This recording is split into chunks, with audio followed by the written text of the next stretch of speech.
We're going to start with our take on a local story that really has been in the national news a lot lately. Just last month, BYU basketball made headlines when one of their starters, Brandon Davies, was removed from the team for an honor code violation. It really would have been easy to point fingers at his mistake, but instead, his coach and teammates talked about moving past the mistakes. We all love Brandon, and he's a great teammate, and he's been great for our team. And so I think each player was dealing with that individually. What you do is you move on. I mean, this is life, and you know, life sometimes you're always expecting a fastball, and sometimes you get a curve. You got to figure out how to hit it. Something that's life, and you make mistakes, and you just got to play through it.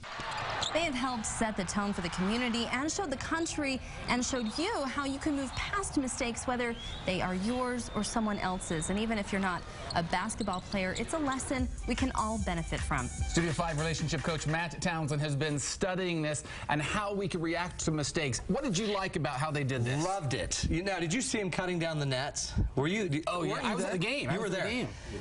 Tell me how cool that is. This guy that now can't be on the team, that can't perform right when they need him most. They still have him sitting on the bench. The coaches are basically, you remember the first word that Dave Rose just said is, we love him. Yeah. And then they started pointing out he's a great player. Look at him cut down the net. And he got a bigger applause from the BYU crowd than Jimmer did. Jimmer, the all-star, right? So it's a huge, I just think, to me, this is, if you're going to have an honor code, you have to honor when we blow it. And we honored when we blew it, and we took care of him. Can you imagine how bad he must have felt, man, though? horrible. I mean, he probably feels the worst about it out of everyone. He's a sophomore in college. Yeah. So, I mean, imagine you got to sit on the bench with, what is it, 20,000 people looking at you, wondering what was it you did, and not be totally beat down by that. Amazing. It's amazing. And there's a lot to learn, though, right? One of the things that we didn't get in the video was Dave Rose said, well, you got to learn from the mistake, okay? So I have 4 keys we're going to talk about to help you overcome your past mistakes. Now, one mistake, for example, if you look at Darren's watch, a really bright red watch is a pretty big mistake. But you know what, Darren? We're just going to learn from it, and we're never going to wear that watch again. I don't want to point out the negative, but it's jacked up. It's seriously messed. Okay? Anyway, let's learn from it, Darren. So when I was a kid, I'm giving you for Christmas. Oh, no. You're getting your own red watch. I want that red watch. Okay. It's good looking. I'm sure it's sporty. I just have no taste. So you're supposed to focus on your learnings, not your mistakes. Okay, when I was a kid, I was sitting in my mom's Datsun, and I took the brake off, the emergency brake off. And as a kid, I rolled the Datsun down the driveway, across the street, over the neighbor's grass, into their bushes right by their house. And I was freaking out. I was freaking out. Now, it's since become a huge joke of the family, but when I remember what my mom's saying. She basically didn't make a big deal about it. She says, you know what, we all basically make mistakes. Hope you learn from it so this never happens again. And she moved on right then. I thought I was going to get spanked and disciplined and never get to go play in the car, and I thought the neighbors were going to, you know, hate me. But you know what? I learned from it. Now, honestly, literally, every time I pull my brake on, I think of that. Every time I burn my finger with a cigarette lighter, I think of being burnt as a child. I'm learning. The reason we make mistakes, I believe, is to learn. And so to not carry it on in the rest of our lives, you've got to make sure you tie down your learnings. So anytime any of you have made a mistake, make sure you actually got a clear learning from it. What did you learn? You know, I actually remember that because I've made some horrible mistakes on the air in front of people. I've seen half of them. Yeah, you have. You've been the cause of most of them, I think. And sometimes when I get called on the carpet my boss acknowledges, saying, I don't have a problem with this, because obviously you've learned. I know you're never going to make this mistake again. Yeah. Jen might still make the mistake because she hasn't gone through the experience. Well, well, she's near perfect. Yeah. And Jen seems to have it. Well, you know, stop it some more. That's good. Just kidding. Good stuff. No, but one thing, I went down and talked to some students at BYU when the story broke and everything, and one of the things that touched me the most is that they were all saying, the students were all saying, you know what, everybody makes mistakes. Everyone makes mistakes. You know, what is that? Everyone makes mistakes. Look what they're doing. They're framing him as human. Right. Yeah. So that's what I call giving the benefit of the doubt. Most of the time when we make a big mistake, the second rule is you got to give yourself and others the benefit of the doubt. We're all human. We got to humanize everything. If we don't think we're human, we're in trouble.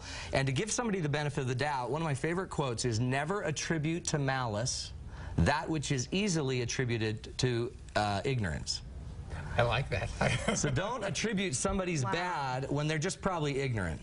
You know what I mean? Yeah. And most of us just, when we make mistakes, we always kind of frame it as good or bad, evil or good or whatever. The reality is when we make mistakes, what we are is human, and most of us make our biggest mistakes in moments of weakness, in moments of tired, in moments of just worn out where you can't take it anymore. If we can humanize ourselves, we're going to move on from this mistake a lot faster, and if I can humanize others, I'll be able to make that. I'll be able to move on faster. Most people don't intentionally go out to be rude or all that kind of stuff. Most of them, it's just human. stupidity on our part. One of my first things I do with any couple is we try to humanize their activity. They're just normal. Most behavior that's even defective and destructive is just normal.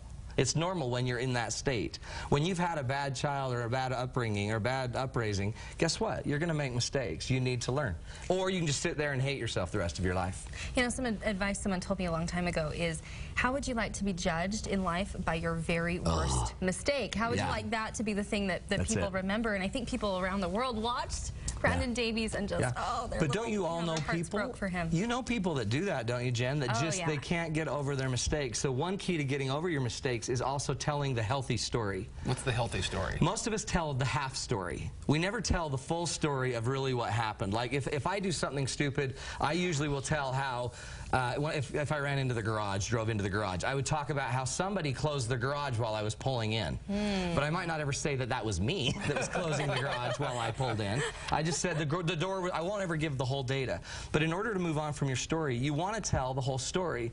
I went to that place that one night with those people that I knew I really shouldn't have been with, and I got tired and I did something I shouldn't have done. I drank or whatever, right? So we need to tell the whole story when we're telling the story, because the only way to move on is to fix the whole problem. If you end up only telling, like a lot of people when they break up with their boyfriend or whatever, their girlfriend, they say he was such a jerk, he was so rude, they play the victim, they make him the villain, or they turn into the martyr. Oh, whatever, everyone walks all over me, go ahead. If we want to move on healthy, you've got to say, you know what, I chose to live with or date this guy for a really long time. I felt prompted for a long time to not be dating him, and I was kind of too weak. So I kept dating it. Own it. Own your part of the problem. Then you can let it go eventually. Yeah, if you're accountable for it, then you can internalize that, and then you can move on from mistakes. And don't ever own what's not yours. Don't ever own something that that's not really your fault. Advice. Right? That's the healthy whole story. Okay? And then the last way to move on is to become the change.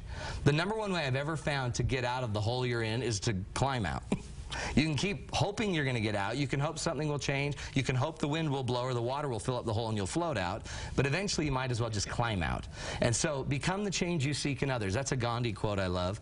If you want to no longer be seen as what you've been framed as the sinner or the person that did something stupid, or, you know, the wife, the mother that left her children at school. How rude. If you don't want to be framed by that mistake anymore, then you become the change. Get better at time management. You know, take better care of yourself. Make better decisions. You're basically telling me not to blame someone else for the fact that I'm wearing the red watch. In fact, I should take it off and put on a new watch right now. I know 6 people told you not to wear it, and you still wore it, which tells me you're not learning, Darren. I'm staying out of the conversation. Well, we were talking about how ugly it was a few minutes ago.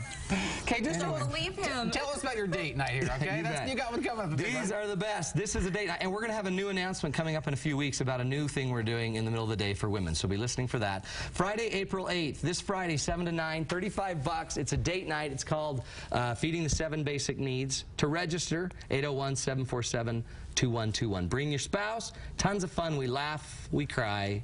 It's better than cats. And he'll judge your fashion. And we'll judge your... Yeah, exactly. Just warning, don't wear a red watch. Please don't wear a red watch on TV. It just looks funny. Thanks, Matt. Thanks. For nothing, I guess. Okay.